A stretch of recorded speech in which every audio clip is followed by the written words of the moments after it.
You're listening to Procurement 6, the weekly podcast from the team at Art of Procurement that summarizes this week in procurement in just 6 short segments. Hi there, my name is Philip Eitzen, and today is Friday, August 30th, 2024. 6. This week's Procurement 6 is brought to you by Zip Forward, which is an event taking place at the SF Jazz Center in San Francisco, California on September the 25th. Now you can join over 400 finance and procurement leaders from companies like Snowflake, OpenAI, Databricks, Dollar Tree, Shopify, Airbnb, and Discover Financial to network and to gain the latest insights from expert-led sessions. To save your spot, you can register using the link in today's show notes or visit ziphq.com/forward. That's ziphq.com/forward. 5. In this week's Art of Procurement podcast episode, I spoke with Barbara Farooq, the Senior Vice President of Market Strategy for Procurement Solutions at SAP. Barbara and I spoke about their 2024 Economist Impact Annual Survey results, which were recently published. And this year, over 2,300 C-suite executives across procurement and other functional areas and C-suite positions were surveyed to give us a 360-degree view of procurement. Now, in this short clip, Barbara and I talk about procurement's need to balance cost with supply chain risk management. Let's listen in.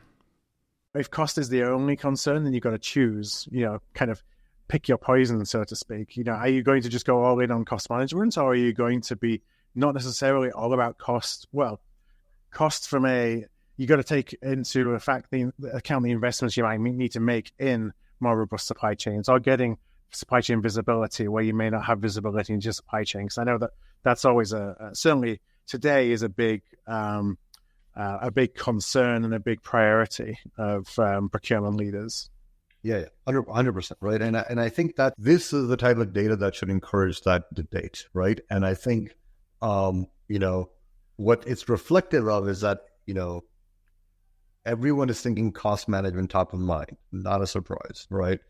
But the conversation is more sophisticated, right? Mm-hmm. You're thinking cost management and you're thinking geopolitical uncertainty, you're thinking impending regulation, there are all these things, and you're not going to achieve it all. But how do you want to balance, right? And I think, the invitation, I think, is that chief procurement officers and procurement teams should have these discussions and the nuances associated with them when they're speaking to the C-suite, right? And when they're speaking to other stakeholders, right? Make them realize it, because it's very easy to just say, I have a 7% savings target that I want to achieve. But you say, okay, that's fine, but that may come with accepting more risk on the certainty of your supply chain, for example. To listen to the full episode, go to artofprocurement.com/podcast or search for Art of Procurement and subscribe wherever you listen to your podcasts. Or you can click the link in today's show notes. 4.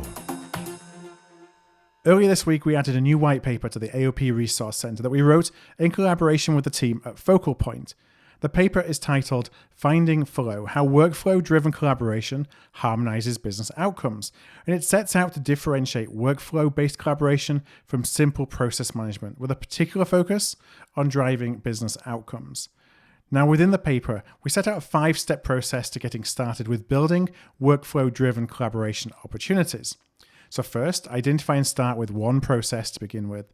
2 is map out the optimal workflow. 3, then align that workflow with the technology solution that you have and implement it. Step 4 is capture and communicate the business benefits. And then 5 is learn from this process, make any necessary iterations, and then expand to more processes. Now, to read the paper in full, you can just head over to our resource center, which is artofprocurement.com/resources, or click the link in today's show notes.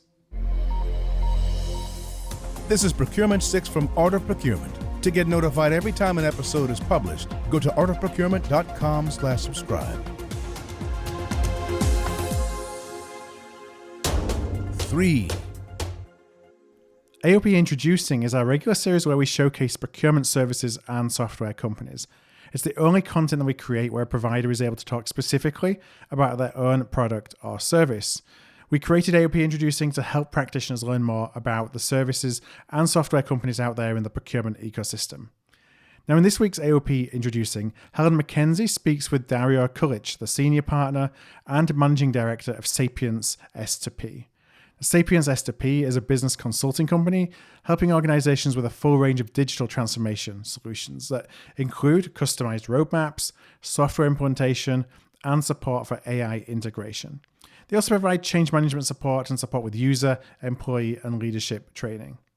Now, as Dario describes, the company offers three main pillars of services to the market. The first is around business consulting, where they leverage their operational excellence to help organizations with transformation and change management. The second pillar is technical skills, where they implement and customize solutions that fit with an organization's existing team and structure. And then third, which he describes as the future, is their own AI-powered chatbot. All of those pillars, he says, highlight their ability to provide a comprehensive suite of solutions in the market. Now, to learn a little bit more, to watch the AOP introducing video, you can go to artofprocurement.com, go to the podcast section, and you'll see AOP introducing listed right there. 2. To understand the current adoption of generative AI in procurement, global consulting firm Deloitte surveyed over 100 CPOs from across Europe, North America, and Asia Pacific. The results, which were published this week, showed that 92% of CPO respondents are actually planning and assessing generative AI capabilities in 2024, with only 8% indicating they have no plans to do so, at least in this year. Now, close to 11% for the organizations that were surveyed, their budgets, they're currently spending more than $1 million on generative AI capabilities in the sourcing and procurement space for 2024. By the year 2025, this number is expected to double, where 22% of CPOs are planning to invest $1 million or more in Gen AI capabilities, or tools that are supported by Gen AI. Now, survey respondents ranked the top 3 procurement values unlocked by generative AI as first, enhanced analytics and decision-making, second, productivity gains, and third, cost optimization. Interestingly, the value derived from enhanced analytics and decision-making surpasses that of productivity gains and cost optimization combined. To read more findings from the survey, you can check out the link in today's show notes. 1. Before wrapping up this week's episode of Procurement 6, I wanted to remind you to register for one of our largest and most visionary events of the year. Mastermind Live 2024 is now open for registration and will take place on October the 30th, starting at 10 a.m. Eastern Time. It's made possible by our gold sponsors, Oro Labs and Spend HQ. We're going to spend the day sharing next-generation inspiration for procurement operating models, as well as sourcing and category strategies designed to help your team thrive in a brave new world. Now, this virtual event will take place on October the 30th, as I said before, starts at 10 a.m. Eastern Time. You can register by clicking the link in today's show notes or by going to artofprocurement.com/calendar. If you register and you're unable to attend, you will be able to access all the recordings as soon as the event is over. Thanks for listening. We'll be back next Friday at 6 a.m. U.S. Eastern Time. If you've enjoyed this pod, help us grow and tell your peers to search for Procurement 6 wherever they get their podcasts.